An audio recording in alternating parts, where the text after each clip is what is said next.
We're back. Oops, I just turned sounds off. I meant to turn sounds on. We're back, guys. It's the finals for the OlimoLeague. It's quite a bit of cash on the line for each of these players, but I think the competition is what a lot of these guys strive for. The best of 7 scenario is an interesting one because there are only 5 maps in the OlimoLeague map pool, so we may see 2 repeats should this go all the way. But I don't think anything's going to top last month's season or monthly finals. Yanghua versus Journey, man.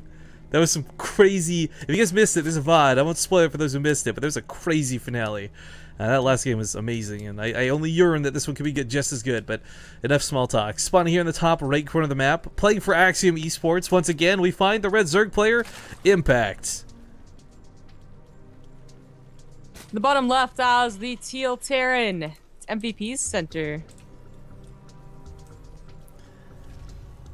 Which, by the way, is really annoying on Twitter, because there's like an actual MVP center, but it's like a store. It's just like his MVP _ center. Huh. Interesting. But I don't know, man. Like, center's good. He's always been good. He's never been like a player that would be my top tier Terran for a Korean. But man, after watching Impact, that wasn't even like, he just slapped Supernova down. Is the only thing I can think of to describe that. I mean, it was so well handled every step of the way. And normally we see struggles against early Terran aggression. A lot of Zerg players still aren't used to it, but Impact certainly is. Well, Impact seems to have done away with his early pools. That was the first 5 games we cast of him, or 4. Man, this guy is like, he's got a read on people. Like, I don't know. It's like a sixth sense. It's like he has ESPN or something. Well, I hate you. One of the big things is these brackets were published like a week ago or something like that. So he's had plenty of time to look at his half of the bracket and see, like, look, these are the 4 players I could potentially meet before the finals, or to the finals. You know, maybe it's not so easy to prepare for whoever on the other half of the bracket would get to the finals. To fight center here may have been something he didn't expect, but obviously came prepared for Supernova and very clearly came prepared for Marine King. So shout out to this nerd who did his homework to win some cash. Yeah, $250 on the line for first place. I don't remember what second place was. Less than $250. Yeah, that's what it is. I think it's like 100 or something, isn't it? I don't know off the top of my head either. But the thing is, with these monthly finals, it's really cool. These wouldn't be possible. Okay, we got a little bit of the standard stuff happening here, and if something really cool happens, I'll stop talking. But one of the big things for the OlimoLeague guys is it's funded through the Patreon system. What this means is people can, and that you could cancel at any time. They donate between like $1, maybe $50, $100, whatever they got every week to make these happen on a weekly basis. And the overflow money goes into these monthly finals. So if we were only able to, or sorry, not we, but rather if Olivia was only able to sustain $100 a week through the Patreon system, we would only have weeklies. There would be no awesome monthly finals like this. But it's due to the fact that we've got a lot of very generous people who've been very supportive of this Korean tournament, this Korean weekly, that we even have this finals to get to, this best of 7 match. I'm one of them. Ding. $1 tournament. Are you actually doing $1 tournament for the? Yeah. Wow, that's who Jessica C is on that sponsor list. Yeah. She's so cool. The coolest, man. A couple overlords, a little bit in danger, but oh dear, what's this? Sorry. Another donation comes in, something I've personally been really bad in failing at today, so I want to get on top of this before it gets away. $25 from Mr. Boris Makarov again! Needed to donate some more because of how awesome y'all have been today. Plus, I ran out of part 2s. Cry face. Hashtag pancakes. Big bitter bets?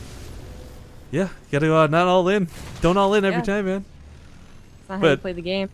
Thank you, Mr. Boris Makarov. Anyways, center, oh, you know what, I just realized I got to, oops, sorry for me there. Pressing the wrong buttons here. I thought I was on the wrong side of the screen, but it's not. Ignore me, it's just production being derpy.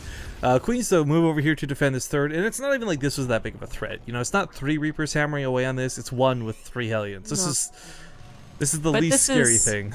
This is what it's doing. It's keeping the queens away from what's really the threat, which is this medevac drop coming across the map.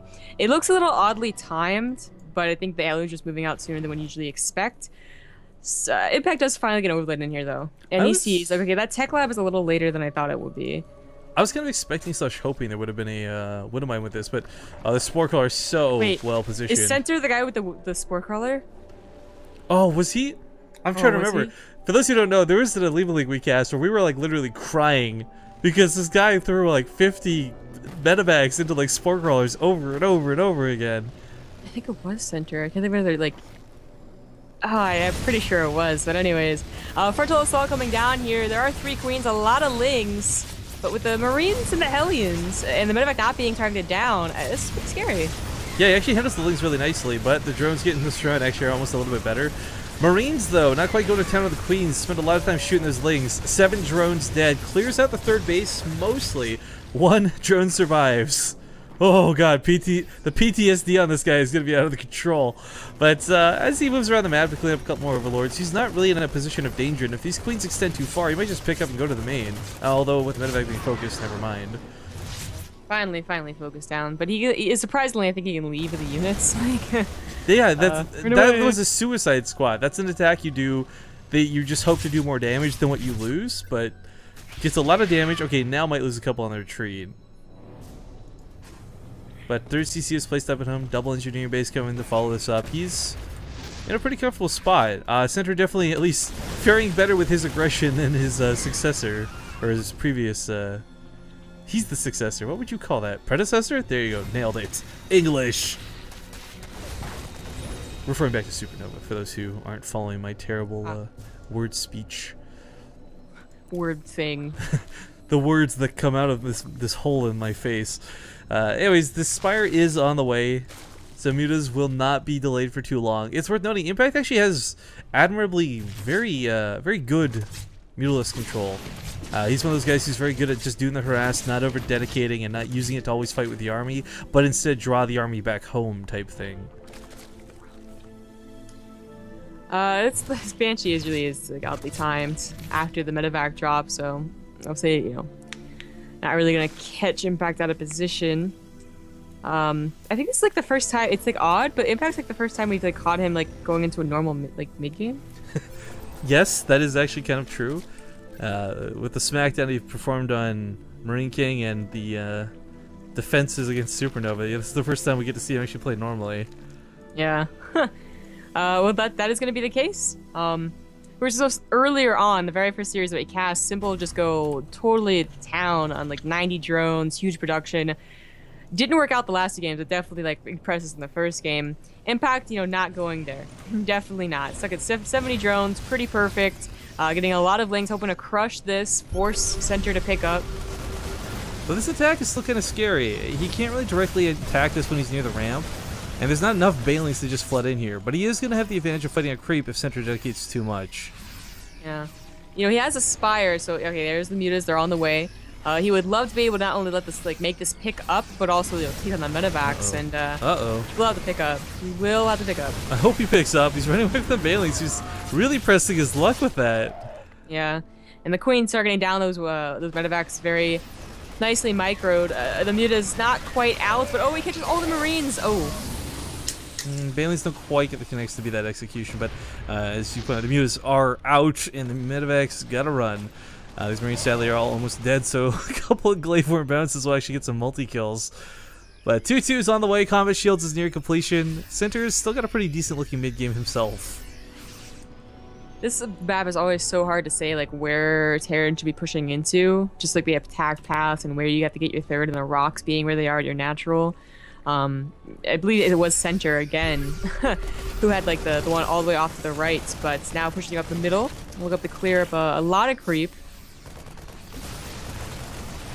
Well, the Drilling Claw is actually upgraded. I'm surprised to see this so early. We'll talk about this more in a moment. This Widowmine's going to get some really nice hits. Gets the Mutalist as well, tags him with 1, and maintains his position here in the front lines. Oh, he's actually pulling back. I don't think he needs to, but yeah, clearing out those Banelings were really nice. But the Drilling Claws upgrade is a huge deal This transforms Wood Mines to being something that you pre-burrow, that you kite back onto, to suddenly you can just walk these things underneath Mutalisks, burrow, and get some kills. I mean, that's kind of an extreme, but the point is that's how big of a difference this upgrade makes. Normally we see players going for the Blue Flame well before this, and this ends up being a later game upgrade, but, well, I guess later in context of the mid-game. Either way, this is going to work out really nicely for him, I feel. Yeah. And like usual, we see that the Terran player is just a little bit further ahead than the Zerg player in upgrades, which was completely opposite. Yeah. What we saw from our first series. Yeah. For some whatever reason, this drop is actually super, super good.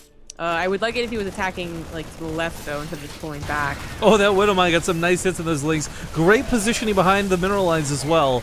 He is going to lose these Marines, but truthfully, if he trades them out like 1 for 1 Baneling, it's not even that bad of a trade. So it picks up to get back out of there. And that Widowmine, I think, still going. Tries to put the Overseer.